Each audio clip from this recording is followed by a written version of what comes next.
Hey everyone, it's Alison Heikkila. Thank you so much for joining me. We are playing with the BetterPress from Spellbinders today. This is only the second time I've used it, and my gosh, it is so easy and so fun. You get awesome results. So this is the BetterPress tool itself right here. There are videos on this on YouTube. If you'd like me to do one, just let me know and I can go into more detail. But this is the press plate that we're going to be using. It's called Autumn Rain, and it is just gorgeous. Look at all of that detail, you guys. I didn't know if it was going to work so good, but my gosh, was I so happy when it was done. So the machine comes with BetterPress black, but I didn't want to use black, and that's the only BetterPress color I have right now. So I grabbed my favorite VersaFine Clair color, which is Twilight, because that's really what I wanted to use for this background. I say background, but the part that we're inking on the plate is essentially the background. So I grabbed, I think it's called bisque cotton cardstock. This comes with the BetterPress. As you can see, the plate is end to end with the design. So I needed to tape the back of my paper. This is cotton paper. Again, it comes with the BetterPress itself. And so does this tape that I'm using. This is all from Spellbinders. Everything that we're using is from Spellbinders with the exception of the inks that I'm working with. So you need to tape your paper to what's called the platen. That's this clear piece right here. And then the BetterPress plates get attached to the chase, which is this bottom piece. And there's very strong magnets in there. So they just kind of hold in place. What I'm doing is checking to see if I have the BetterPress plate, in the right spot. I needed it to be a little bit higher, and look how hard it is for me to move that. Those magnets are crazy strong. It's wonderful. So I got it in the right spot. Yes, you use the grid with it, but I was just kind of experimenting to see how easy it was to move things around and kind of manipulate where everything was going to be. So what I'm doing is I'm applying my Twilight VersaFine Clair all over this plate. And you can see I'm pushing, but I'm also kind of rotating the pad as I go because this is a felt pad. So it has a texture to it, and I don't want that texture to show. And since this is the first time I'm using it with this ink, I wanted to really make sure that everything was going to be looking good. Now you can see that there's some ink in the umbrellas where I don't really want it to be. Now, I didn't know if it was going to work out. I thought maybe it was going to transfer when I ran it through my die cut machine, but I wasn't really sure. So I did that off camera, and now check this out. Like, I can't believe how amazing it looks. It's so good. There is none of that excess ink in any of the spots of the umbrella. Look, you can see there's nothing where it's not supposed to be. And I am so beyond pleased with how easy that was. Seriously, this is such a great tool for beginners, and I'm thrilled about it. You can go into card making knowing practically nothing. As long as you have a die cut machine, you can do this. It's wonderful. Now, Spellbinders recommends using Ranger Archival Ink Cleaner. I don't have that. I was using some isopropyl. I need to do some research and make sure that that is actually okay to use. So don't do that yet until I find out for sure.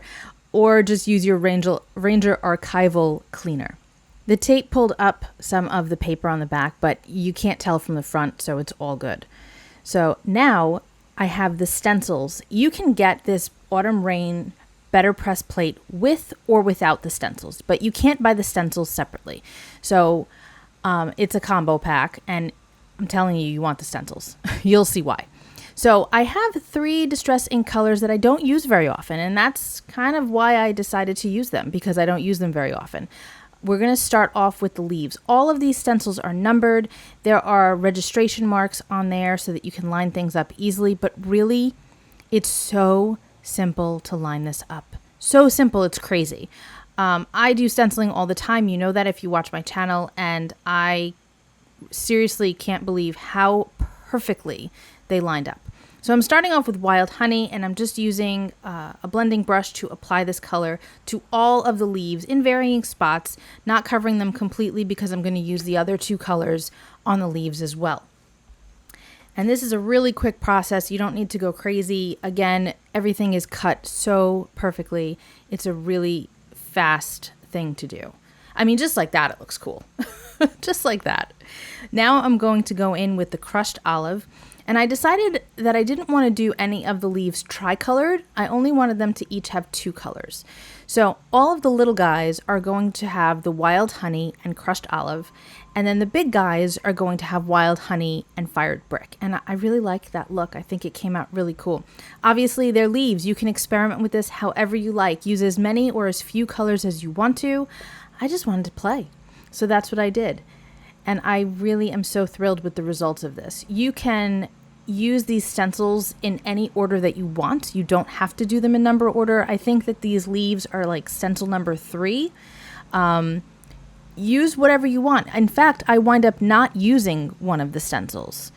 You'll see shortly, but I decided that I wanted some of that beautiful bisque cotton paper color to show through. It looks very white on screen, but it is a bisque color. It's beautiful. So now we're going to move on to part of the umbrella. And I'm going to line that up. I'm just making sure that I'm happy with where that is. And I'm going to use that yellow tape again at the top to create a hinge. So this way I can check things as I go. And it's just as well that I did that because I made a mistake. Seedless Preserves is up next. I love this color. I do use this one pretty frequently. And I thought it would be a really nice, I don't want to say contrast, but it was going to work really well with the other colors. So see here, I had the tape there to hold the panel down before because it wasn't in the way of the leaves, but now I need to remove it because I'm coloring in that piece. So now I'm going to reapply that tape to where the background is. So that hinge was super helpful in that case. So now I'm going to just apply that Seedless Preserves. Again, everything is cut perfectly so you can line things up really easily, and you just blend away. You just have a good time. You don't need to mask anything. Like I said, this is perfect for beginners. I was showing this to my husband and I said, you can make this card with no problem.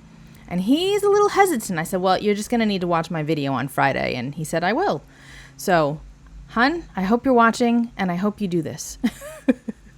Again, you can stop right here if you want to, but I really wanted to color in the umbrella poles, the toppers, and the handles.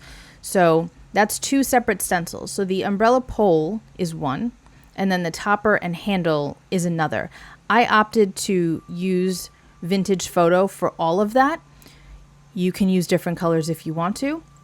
Imagine using different colors for each pole. I mean, they're so spaced out, you can easily do that. You don't need to mask anything. But again, in this case, I just wanted to make all of that the same color. I thought about doing the handles and toppers in a different shade of brown, but I said, you know what?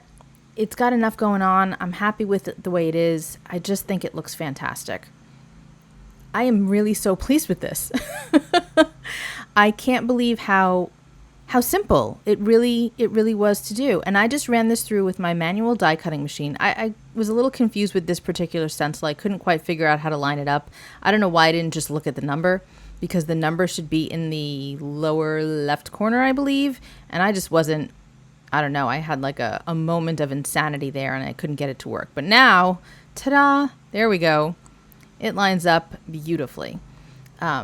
So I used a manual die cut machine to run this through. Supposedly you can use certain electric die cutting machines. I have a Big Shot switch, but I was apprehensive to use it at first because this is a new toy for me.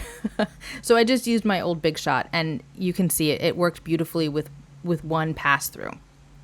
I'm crazy about this card, you guys. It's so pretty. So now I've got the ephemera from the Handmade Holidays card kit from Spellbinders. There's just so much stuff in that card kit. And I'm playing around trying to decide which sentiment I want to work with because it's done for me. I don't need to stamp anything. I don't need to die cut anything. I just need to kind of rifle through the pack and see what I see. Now, granted, these are meant for holiday cards, but the fall is, in my opinion, the most wonderful time of the year. It's my favorite season. So I thought that using that sentiment was just perfect. So I have some foam strips. These are from scrapbook.com. They're 1 millimeter thick, so there's just a little bit of lift happening, but not too much. And I'm just going to apply that to my sentiment. I really love that these sentiments are already done. You know, it's good to batch things, but if you don't have time to batch, if you get ephemera that has sentiments already made for you, oh, what a time saver. It's fantastic. So there's the foam tape all on the back there. Just going to stick that down. Really, this is a quick card to make because you don't have to think. It's all thought out for you. The hardest part is figuring out what colors you want to use, truly. And again, you can use as many or as few as you want, which is very cool. Just using some wet glue. And guys, I don't even have to worry about the border of my card today because this is a full 4 1/4 by 5.5 panel. So I don't even need to ink the edges or anything like that because it's already done. Well, not done, but hidden. There you go, you guys. That is the card. I'm crazy about it. I can't wait to use this plate again.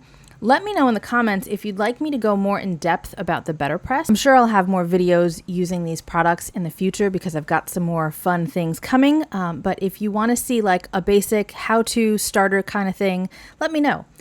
I hope you enjoyed this card. I'm crazy about it, and I'm so excited that my VersaFine Clairs work with this tool, and I'll have more very, very soon. Thanks so much for hanging out with me. I'll be back again. Be well, stay safe, peace out.